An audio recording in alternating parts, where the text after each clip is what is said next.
Hello people, welcome back to our channel Divya Kiran diaries. అందరు ఎలా ఉన్నారండి? అందరు బాగున్నారని అనుకుంటున్నాను. ఇప్పుడైతే మనం భూలోక వైకుంఠం ఎలా ఉంటుందో చూద్దాం, వచ్చేసేయండి. అదేనండి, మన తిరుమల తిరుపతి దేవస్థానం ఉంది కదా, అక్కడికైతే మనం ఈరోజు అయితే వచ్చేసాము. మేమైతే జాన్ 5th అయితే వైకుంఠ ద్వాదశం టికెట్స్ అయితే బుక్ చేసుకున్నామండి. మాకు స్లాట్ 1:30కి అయితే ఇచ్చారు ఆఫ్టర్నూన్, అందుకైతే మేము స్లోగానే వెళ్ళాము. ఇప్పుడైతే ప్రజెంట్ కింద తిరుపతిలో ఉన్నాము. ఇక్కడ నుంచి కొండలు అయితే ఎంత అందంగా కనిపిస్తున్నాయండి, ముగ్ధ మనోహరంగా ఉంది అసలు. మీరు ఎప్పుడైనా గమనించారా, ఇలా కొండల్ని అలాగే చూస్తే మనకు స్వామివారు అలా పడుకున్నట్టు కనిపిస్తారని చెప్తారు. ఇప్పుడైతే ఇక్కడ చెకింగ్ దగ్గర ఉన్నాము. ఇక్కడ చెకింగ్ అయిపోయిన తర్వాత అయితే కొంచెం దూరం వెళ్తే మనకు వినాయక స్వామి టెంపుల్ అయితే వస్తుందండి. ఇప్పుడు నేను చెప్తున్న టెంపుల్ అయితే మనం చూస్తున్నాము, ఇదేనండి. ఫస్ట్ అయితే మనం ఏ పని చేసినా వినాయకుడినే పూజిస్తాం కదా, అసలు మన దర్శనానికి ఎటువంటి ఆటంకాలు రాకూడదని స్వామివారిని అయితే దర్శించుకొని మనం కొండపైకి స్టార్ట్ అవుతాము. కొండపైకి ఎంటర్ అయ్యాక చూస్తే ఆ డెకరేషన్ అసలు ఎంత బాగా చేశారో, ఎందుకంటే అప్పుడు వైకుంఠ దర్శనం కోసం డెకరేషన్ చేస్తారు కదా, అది 10 days కూడా ఉంటుంది. మేము వెళ్ళినప్పుడు కూడా ఉండింది. ఇప్పుడైతే కొండపైకి ఎంటర్ అయిపోయిన తర్వాత నెక్స్ట్ వరాహస్వామిని అయితే ఫస్ట్ దర్శించుకోవాలని వెళ్తున్నాము. ఇక్కడైతే తరిగొండ వేంగమాంబ అన్న సత్రం కూడా ఉండింది. అక్కడ నుంచి లెఫ్ట్ తీసుకుంటే మనకు వరాహస్వామి టెంపుల్ అయితే కనిపిస్తుంది. అసలు ఎంత రష్ ఉన్నారో అప్పుడు కూడా. మేమైతే 300 రూపీస్ టికెట్స్ ద్వారా అయితే వెళ్ళాము. మనం వరాహస్వామి టెంపుల్ పక్కనే కోనేరు కూడా ఉంటుంది. ఇక్కడ భక్తులంతా స్నానం ఆచరించి ఆ తర్వాత దర్శనానికి అయితే వస్తారు. మాకైతే తిరుమల దగ్గర అవుతుందండి, ఒక 2 hours వెళ్ళిపోవచ్చు. మేమైతే ఇంటి దగ్గర రెడీ అయ్యి వెళ్ళిపోయాం కాబట్టి డైరెక్ట్ దర్శనానికి వెళ్ళాము. జస్ట్ కోనేటిలో నీళ్ళు అలా చల్లుకొని వరాహస్వామి దర్శనానికి అయితే బయలుదేరాము. ఆ క్యూ అంతా దాటుకొని మేము దర్శించుకునే లోపు 1 hour పైన అయిపోయిందండి. కానీ దర్శనం మాత్రం చాలా బాగా జరిగింది. స్వామివారు ఎంతో చక్కగా కనిపించారు.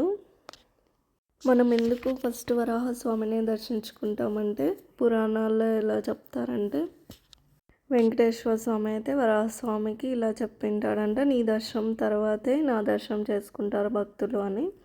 అందుకు మనం ఇక్కడ దర్శించుకొని ఏదైనా కోరిక ఇక్కడ కోరుకొని ఆ తర్వాత స్వామివారిని దర్శించుకొని ఆ కోరిక కోరుకుంటే ఖచ్చితంగా నెరవేరుతుందని చెప్తారు.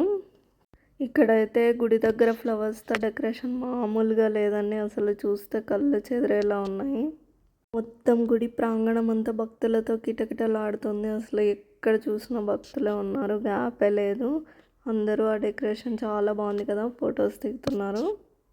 మేమైతే ఇలా టెంపుల్ ముందు ఒకసారి అంతా చూసుకొని ఆ తర్వాత అయితే దర్శనానికి అయితే వెళ్ళాము. మాకైతే 4 hours దర్శనం అయిపోయిందండి. 300 రూపీస్ టికెట్ కదా, అందుకు త్వరగా అయిపోయింది. ఇంకా మేము బయటకు వచ్చేలోపు ఈవినింగ్ 6 అలా అయిపోయింది. అప్పుడైతే ఈవినింగ్ అయిపోయింది కదా, చుట్టూ లైట్స్తో టెంపుల్ అయితే ఇంకా చాలా అందంగా ఉండింది. ఇది అయితే ఆంజనేయ స్వామి టెంపుల్ అండి. మనం కొబ్బరికాయలు కొట్టే దగ్గర చిన్న టెంపుల్ ఉంటుంది కదా, ఆ టెంపుల్. నెక్స్ట్ అయితే మేము కూడా కొబ్బరికాయలు కొట్టేసుకొని టెంపుల్ వ్యూ అంతా అలా చూస్తూ కూర్చున్నాము. చూడండి ఎంత చక్కగా ఉందో టెంపుల్ అయితే. చుట్టూ కొండలు, ఆ పచ్చదనము, ఆ గోపురము అసలు వర్ణించలేము తిరుమల అందాలనైతే. స్వామివారు కూడా అలంకార ప్రియుడు కదా, లోపల అయితే చాలా చక్కగా అలంకరణ చేశారు మొత్తం టెంపుల్ లోపల, ఫ్రూట్స్తో ఫ్లవర్స్తో అలా. దర్శనం అయితే చాలా బాగా జరిగిందండి. అసలు దేవుడిని చూడగానే అలా కళ్ళల్లో నీళ్ళు వచ్చేస్తాయి కదా మనకు తెలియకుండానే. అయినా తిరుమల రావాలంటే మనం అనుకుంటే అది జరగదు. స్వామివారు అయితే ఎప్పుడు రప్పించుకుంటారో అప్పుడైతే మనకైతే దర్శనం దొరుకుతుంది కదా. అందుకోసం వెళ్ళినప్పుడు హడావిడిగా వెళ్ళి రాకుండా చుట్టూ అంతా చూసుకొని ఆ స్వామిని స్మరిస్తూ ఆ ప్రకృతిని ఆస్వాదిస్తూ మనం అంతా చూసుకొని వస్తే మనకు కూడా హ్యాపీగా అనిపిస్తుంది. ఇలా లైటింగ్స్తో ఉన్న టెంపుల్ వ్యూ అంతా చూసుకున్న తర్వాత నెక్స్ట్ అయితే అన్నప్రసాదం దగ్గరికి వెళ్ళి భోంచేసుకుని అయితే ఆ తర్వాత మేము ఇంటికైతే బయలుదేరాము. ఇక్కడైతే పూజారులు ఇలా ఏదో పట్టుకొని వస్తున్నారు. స్వామివారికి ఎప్పుడు కైంకర్యాలు జరుగుతూనే ఉంటాయి కదా, ఏవో ఒకటి పూజలు. వీళ్ళైతే ఇలా వెళ్తున్నారు టెంపుల్ దగ్గరికి. అన్నప్రసాదంలో అయితే మాకైతే స్వీట్ పొంగలు, వంకాయ ఫ్రై, కొబ్బరి చట్నీ పెట్టారండి. అసలు ఏ 5 స్టార్ హోటల్లో కూడా ఎంత టేస్ట్ ఉండదేమో ఫుడ్. ఎంతైనా స్వామివారి ప్రసాదం కదండి. ఈ మధ్య ఈ వడ కూడా యాడ్ చేస్తారంట, చాలా టేస్టీగా ఉండింది. సాంబార్ రైస్ అయితే ఎక్సలెంట్గా ఉండిందండి. కొబ్బరి చట్నీ కూడా అసలు ఎంత అద్భుతంగా ఉండిందో. మీరు కూడా తప్పకుండా వెళ్ళినప్పుడు అన్నప్రసాదం తినండి.